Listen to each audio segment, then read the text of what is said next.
Zarqawi's spiritual leader, who ended up leading them right to the al-Qaeda leader. That spiritual leader was among those who were killed in the bombing.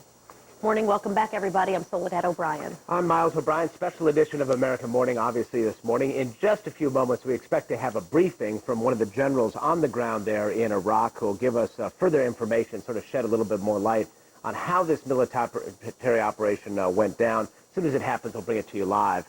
We've seen some pictures, we believe, of the scene, rubble at least in the vicinity of this so-called safe house about 30 miles northeast of Baghdad, where Abu Musab al-Zarqawi, his spiritual advisor, and at least 6 other high-ranking aides were having a meeting. It's possible what we're seeing here, though, according to some reports we're getting in, might be so-called collateral damage. This might be a house that might have been in the immediate vicinity, not the specific house where this meeting took place. Regardless of that, you can assume the scene at the place where Zarqawi and his aides were meeting is very similar. At least 2 500-pound precision bombs dropped on this site, acting on intelligence information from Iraqis who might have been a part of Zarqawi's organization, and possibly a Jordanian who was arrested just a couple of weeks ago and might have offered some key information as to the whereabouts of Zarqawi, who, of course, 39-year-old of Jordanian descent. So this is potentially a very significant change in the tone of the insurgency. As the U.S. ambassador to Iraq described him, he's the godfather, or was the godfather, of sectarian violence. Does this end the insurgency? Of course, the insurgency is nothing monolithic at all. There are many groups that are upset with the current power structure there, either within the Iraqis or certainly with the U.S. occupation of Iraq, and so that insurgency will continue. The question is, how will it be affected by the loss of such a significant player? For more on that, we turn now to CNN's John Voss, who's been in Baghdad this morning following all this, and we neglected to point out a very key announcement for the government as well, the naming of an interior and defense minister. So lots of developments to watch here. John, why don't we start with what we know about what happened to Abu Musab al-Zarqawi? Okay, Miles, let's just go back to some of that video that we've been seeing this morning from the rubble from around this safe house near the city of Bakuba, north of Baghdad. What we are now being told by the U.S. military, these houses are about half a kilometer, that would be about a third of a mile, from where 2 500-pounds were dropped in this killing of Zarqawi. So if you look at the rubble, you can get an idea of just how much impact would have been on the house where Zarqawi and his spiritual advisor and 6 others were around 6 o'clock last night, Baghdad time. Quite extensive damage there. We're being told by the U.S. military and by the Iraqi government here that they received intelligence from within Zarqawi's own organization, also tip-offs from just Iraqi civilians. Also, the Iraqi foreign minister saying that they received a lot of information from a video which Zarqawi himself put out on the internet back in April. It showed Zarqawi firing automatic weapons and pointing at maps, that kind of thing. The Iraqi minister not giving us precisely what those tip-offs or those clues were from that video, but saying that provided some vital information. We also heard from the Prime Minister today saying that there was an attempt at killing Zarqawi about 10 days ago. Zarqawi obviously got away, but this time there was no getting away, especially if you look at the destruction of those houses in the vicinity of where that safe house was. Obviously, they made sure by dropping 2 500-pound bombs, guided precision bombs on this house, they were obviously making sure that no one would get out of that house alive. Quite extensive damage there, Miles. John Voss in Baghdad, thanks very much. Soledad. Let's get to Senator Joe Biden. Senator Joe Biden, of course, has been very vocal about Iraq, where he has been a visitor many times. Senator Biden, nice to see you. Thanks for talking with us. Let's first just get your reaction. Good to see you, Soledad. Thank you very much. Al-Zarqawi is killed. What's your reaction? Good news. There's a special place in hell reserved for him. It shows that our military was able to pull off a very sophisticated operation. So in that sense, it's all good news. You're on the Foreign Relations Committee. The last time we spoke about dividing up Iraq. You said, listen, you know what? Sectarian violence, let's just cut it into pieces. Does what's happened today make you change your mind about that? Unfortunately, no. As your colleague Miles was just saying, there are basically 3 places where we have real problems. One were the jihadists, the outside folks, the radicals led by Zarqawi. The other were the former Saddamists, the 300,000 members of the military that disbanded but kept their weapons, and a significant portion of them are Sunnis, and they're the major part of the insurgency. And they were not run by Zarqawi. And the third part of the militias that you've been reporting on, Soledad, that have been roaming the country, beheading people themselves, in fact, shooting people randomly, death squads within the police forces. You have this guy, al-Sadr, who has his Mahdi militia. There's these militias. And so I don't think they're going to be affected very much at all by Zarqawi leaving. He did not control any of those people. That's going to be the Herculean task of this new government. Yeah, I mean, and you're right. I mean, tacitly he did not have direct control, but isn't there this sort of bigger message sent, which is he apparently was turned in by his own people, who seems to send a message that killing Iraqis is not okay, and that you will be betrayed by your own people potentially if this continues. Isn't there a bigger message, even if he didn't necessarily control, obviously we know, all of the different insurgent groups? Well, I hope so, Soledad, but I don't think you're going to find anybody in the Sunni area turning in any Sunni for killing Shias. I don't think you're going to see anybody in the Shia area controlled by al-Sadr turning in anyone who is a Shia who is out part of a death squad killing Sunnis. They're very different things. What Zarqawi did, he killed everybody indiscriminately. He killed Sunni, Shia. He was trying to foment the civil war which he got going. And so what he would do, he would kill Sunnis, and they would get blamed on the Shia. Then he'd kill Shia, and then he'd kill Kurds. He killed anybody that got, and anybody at all. And so there's a very different thing here, unfortunately. Now, I hope I'm wrong. I hope this has a catalytic impact on the violence, but I predict to you that 2 weeks from now, you're going to be showing people being ripped off of buses and beheaded still. I think you're going to be seeing every morning, you're still going to see 10 to 50 people found with their arms chained behind their back and shot in the head. I hope I'm wrong about that. But they're not deaths attributed to Zarqawi. The other big story of the day, it's happened not necessarily surprisingly at the same time, is the government finally naming the two nominees to these two key posts, the Ministry of Defense and the Interior Ministry. You don't sound like you're encouraged, as some people are, by that step. I think that's very positive. I think that's a very positive step. Look, there are now, Soledad, 215,000 Iraqis in uniform, total of 400,000 people in uniform in the country of Iraq. And the question is, can the local government control them so all the people of Iraq trust them? That's the hardest job these guys are going to have. And the first necessary step of that is having non-sectarian leaders of the Interior Ministry, which are the police, non-sectarian leaders of the Army. And that's going to be a giant job, and we should be helping them in every way to do that. But this is a long haul. You got to get the Sunnis to buy into a united government. I don't think you do that unless you give them a bigger piece of the pie economically, and until you give all the three regions a little more breathing room in terms of control of their local laws on marriage and on education and those things. But I hope I'm wrong about that. But I predict in a month from now you're going to be reporting nothing considerably dissimilar to what you reported last month. You said 2 weeks ago, just a moment ago, sir, we're going to just keep you to your word, see how it's going then. Joe Biden joining us. Nice to see you, Senator. Okay, thanks for I talking hope I'm wrong. We're looking at pictures of President Bush. He's at the National Prayer Breakfast this morning, and we've been obviously following up on his, this is the National Hispanic Prayer Breakfast, I should say, following up on his remarks that he made earlier. He's being introduced, and we're monitoring this picture, and we'll listen in on what the president has to say and bring that to you when we get a chance. Miles? Yes, the minute he says something relevant to what we're talking about, we will go to it. We're watching that one as well. We're also watching a briefing which is set to be underway coming out of Baghdad. One of the generals on the ground there will give us, we hope, some additional detail on exactly how this unfolded militarily. Let's get a little bit more insight on that now from CNN's Barbara Starr. Barbara, I suspect it might be a little bit reluctant to say an awful lot about how they pulled this off for fear of tipping their hand a little bit on some techniques, but some of this is not in the realm of secret. What do we know so far then about how this very precise coordinated attack occurred? Miles, some details are beginning to come out, the broad brushstrokes, if you will.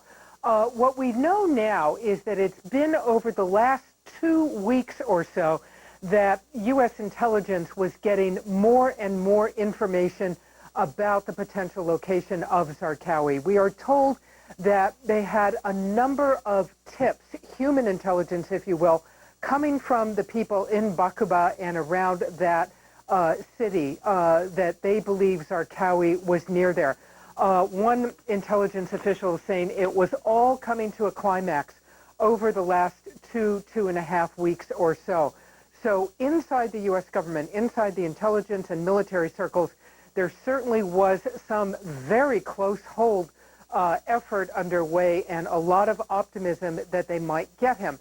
We are told also, though, that as they were beginning to track people going to this safe house where this meeting of al-Qaeda in Iraq operatives was taking place, that they were really tracking Zarqawi's spiritual advisor, a man named Sheikh Abd al-Rahman, that they had some pretty clear information that they believed that man was going to be at this house, but that if he was there, Zarqawi himself would not be far behind. For some reason, they had a reason to believe the two men might be traveling together or be near each other. So clearly over the last couple of weeks, some tips coming from Iraqis, but also earlier this morning we had a very precise indication in a press release that it was interrogation, if you will, that it was information, tips and intelligence from Iraqi senior leaders in Zarqawi's network. Now, those words are very crucial. That tells us what we had long been led to believe, that Zarqawi was no longer able to rely on foreign fighters, jihadists that he had brought into Iraq for this insurgency. So many of them had either been captured or killed. He had turned to his next circle of potential supporters, and that was Iraqis. So clearly some people were either captured or brought in information, Iraqis who may not have had the same loyalty as Zarqawi's original associates, Miles. Let's talk about this Abdul Rahman, the spiritual advisor. He, in and of himself, would be a justified military target. Is it your understanding, or at least your sense of things, that they were tracking him, waiting for him to get into close proximity to Zarqawi? I think that's a pretty safe conclusion, because what we are told is that there were U.S. Special Forces on the ground in Bakuba. We don't know what distance from this house, but the expression in the military and the intelligence community is eyes on. There were eyes on this target. So they had some sort of information that we don't know what it is just yet, believing that Rahman was there, and if he was there, Zarqawi would either be with him or very close by. And to be very clear, Miles, we simply don't have the information yet. It's not clear whether the Bush administration, whether the intelligence community will provide that to us, but our sources are telling us that that's how it unfolded. Eyes on the target, knowing that both men might be in very close proximity to each other, this al-Qaeda meeting unfolding, and very quickly moving in with bombs on target. We have some reports that the pictures we're seeing right now, Barbara, might in fact be so-called collateral damage. In other words, not exactly precisely the location, the meeting place where Zarqawi and his 7 aides were. Have you gotten any specific word from your sources there as to the possibility of civilian deaths as a result of this attack? We have not, Miles, but in looking at this video, I will say that I myself find it somewhat remarkable if this was exactly the safe house, because I don't think they would let Iraqi civilians go to the location where they believe they killed Zarqawi. I'm quite sure there's still military intelligence operatives on site going through there trying to recover whatever information they can. These pictures, tragically, are more indicative of what we have seen over the months in Iraq when bombs are dropped on a house where there are civilians, and those who survive go to the location trying to pull out whatever they can, possibly trying to find the remains of their relatives for a burial very quickly under Islamic custom. We simply don't know, but these pictures of seeing young Iraqis, seeing Iraqi civilians would be more consistent with that scenario than, as you see here, civilians again, than the scenario that this was exactly the safe house where the U.S. military dropped 2 500-pound precision bombs. Barbara Starr at the Pentagon, thanks. Soledad. In Washington, D.C. now, the president is attending the National Hispanic Prayer Breakfast. That's just down the road from the White House, and the White House is where we find Ed Henry. Ed was sitting in and listening in as the president spoke just moments ago, well, now a few minutes ago, in the Rose Garden. Ed, good morning. Good morning, Soledad. You know, just before the president spoke in the Rose Garden, I could see into the Oval Office through a window. The president was at his desk, beaming, was gesturing in a rather animated fashion. He had top staffers all gathered around him from the chief of staff on down. I saw aides like Dan Bartlett laughing and beaming, and it's a much different mood for this White House. You can see immediately they've been through a lot. They have a president who's been in a free fall in the polls, mostly because of the issue of Iraq. This is obviously some good news the president wanted to pounce on. He practically marched out to the Rose Garden as he declared that the death of al-Zarqawi offers Iraq a chance to, quote, turn the tide, and he also called this a severe blow to al-Qaeda and praised coalition forces, saying that they had delivered justice to the most wanted terrorists in Iraq. Take a listen. Now Zarqawi has met his end, and this violent man will never murder again. But the president did also measure some of that victorious language with a dose of reality, saying that the violence in Iraq will continue. He also said there will be tough days ahead, and that he still needs the patience of the American people. Soledad. Let me ask you a question about something else the president said. He went on, Ed, to praise the troops and praise the Iraqis as well. And then he said, you know, he sort of laid out the next couple of days, and he said there are going to be discussions about deploying of resources. What exactly does that mean?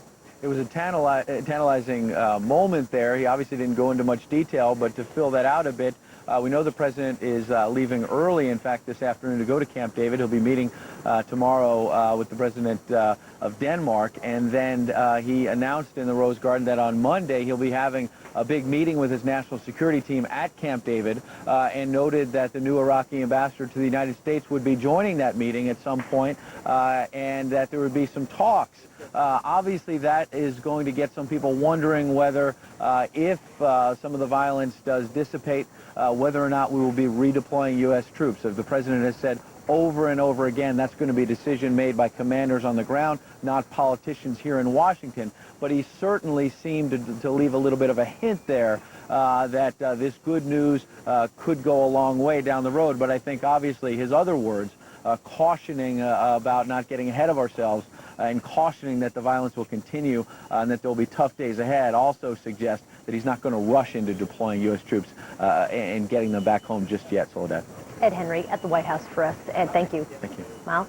CNN's Anish Rahman has spent many months covering the story for us from Baghdad. He happens to be in Boston this morning. And Anish, once again, would like to get your sense of perspective of trying to give people a handle on how Abu Musab al-Zarqawi fits into the larger insurgency and its multi-headedness. It's not just about Zarqawi.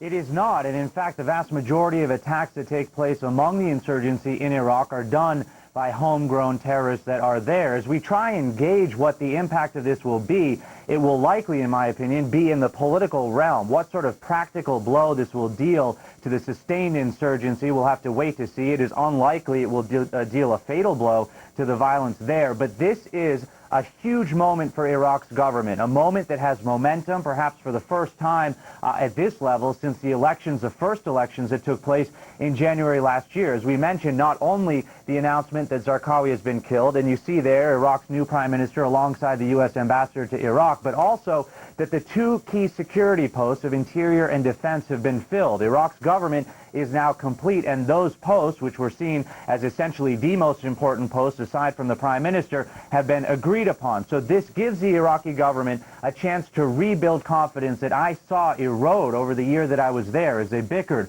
over who would be in what position. It is not, Miles, a moment that will do anything on its own. It will, at the basic level, rebuild some of that psychological confidence, but it will be incumbent and up to this Iraqi government to seize upon it and try and form a unity among themselves that is being Iraqi, beyond being Shia, Sunni, or Kurd, that could then translate to the Iraqi people. But they now have a result. Up till now, politically speaking, the Iraqi government really only said steps were moving forward by virtue of them moving forward. The formation itself was their success. This is now a result in the security realm outside of the formation of a government they can point to the Iraqi people. But The Iraqi people are a battered people. They suffered decades under Saddam. They have suffered under this insurgency. They will wait to see what happens next. Miles? Waiting to see. We know the names of the Interior and Defense Minister, Jawed Balani Abdel Qadir Jassim. I don't know if you have any further insights. Of course, just naming a person is one thing. What they do in that post is an entirely different matter.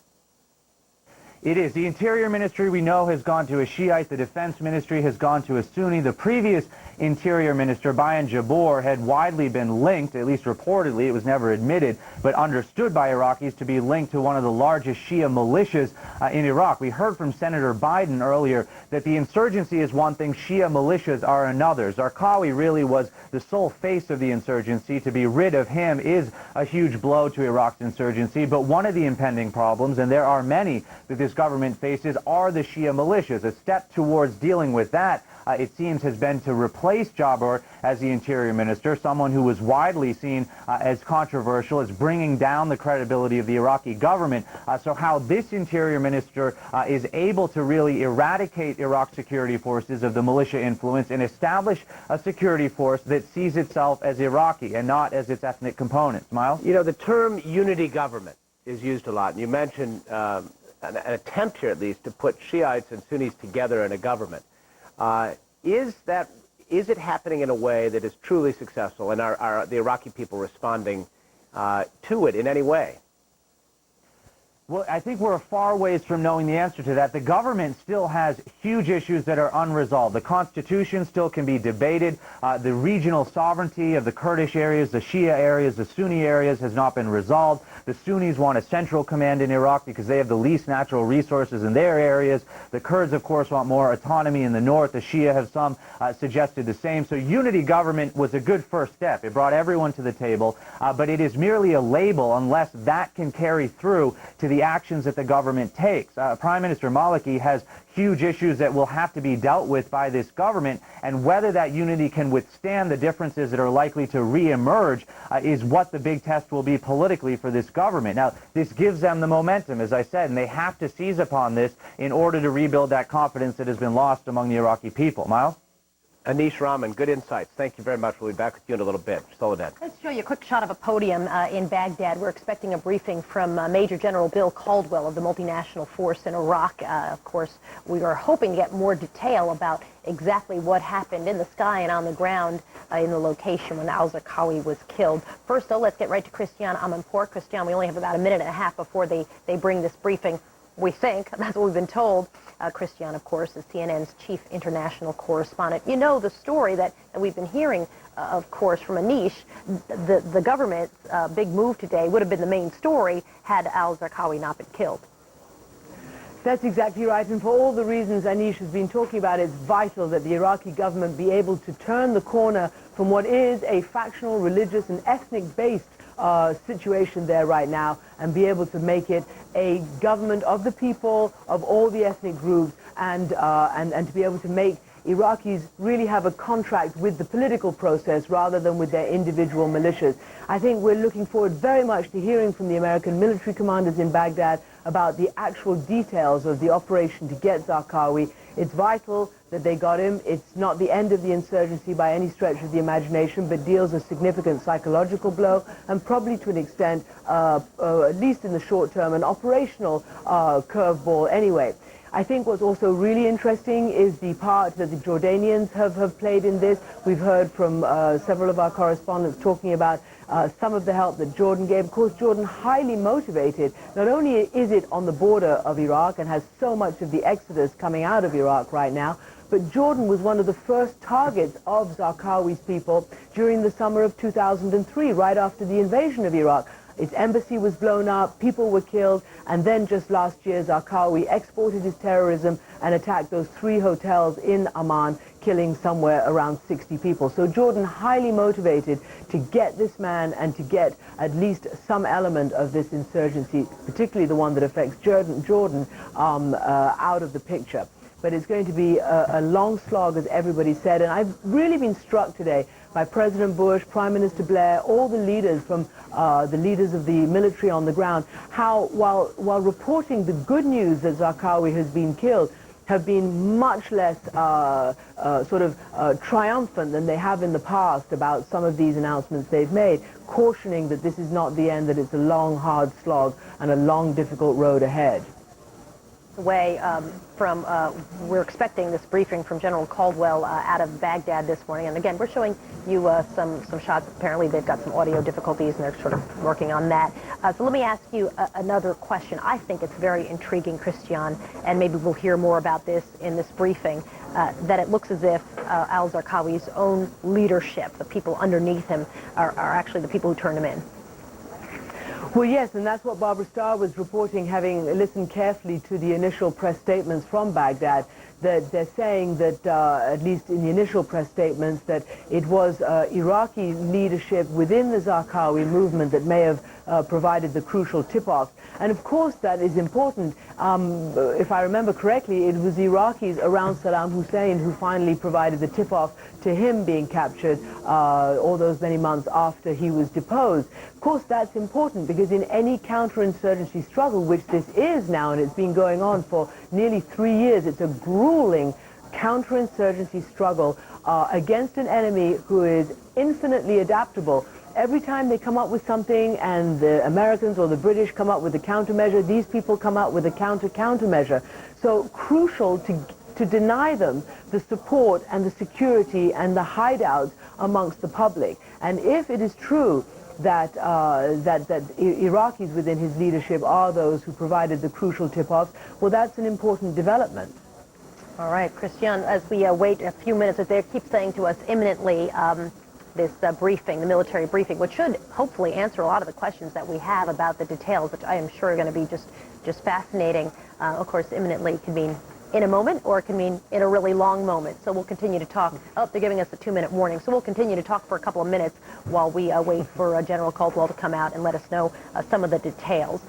Big picture impact, as you point out, leaders, whether you're talking about the Iraqi leaders, the British Prime Minister, the President of the United States, have learned from mistakes of the past, taking a very measured tone this time around. This is not a victory dance. This is not shouting from the rooftops. This is the good work of the soldiers, and there's a lot more work to be done.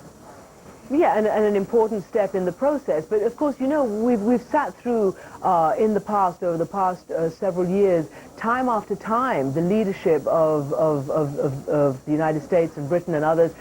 Each time there's been sort of a turning point, whether it was the capture of Saddam Hussein, whether it was the transfer of sovereignty from the occupation to the Iraqis back in July of 2004, whether it was the constitution or the elections and then the next elections and the referendum.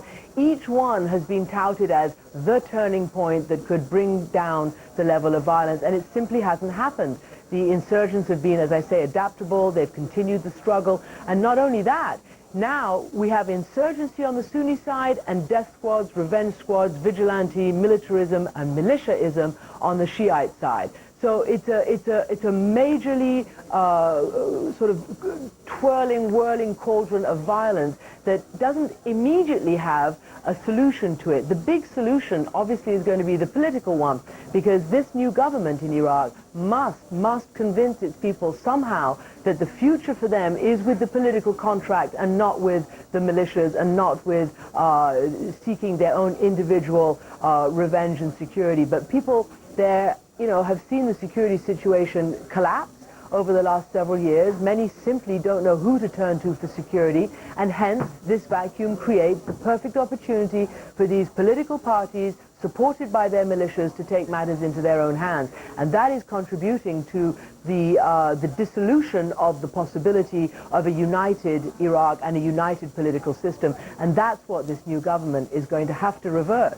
Christian, as you're talking, we're looking at pictures, live pictures out of Baghdad this morning. We're waiting to hear from Major General Bill Caldwell of the multinational force in Iraq. We're expecting him any moment to come out and brief us on, get some of the details really on what exactly happened that led to the death of Abu Musab al-Zarqawi. Let me ask you a question though, Christian, before I let you go. Joe Biden, he says, you know what? All those things you've just mentioned, they're big problems. They're not going to be solved. You can't do it. Divide the country up into 3 pieces and be done with it. Stop trying to find this unity government. It's not possible. What do you think of that plan? Well, certainly analysts you know, and Senator Biden has written that, and it's been co-authored, and he's written that in various newspapers, and that is his position now. There are many who actually agree with that, and there are equally many who say that that is not the right way to go. From what I have been able to learn from Iran,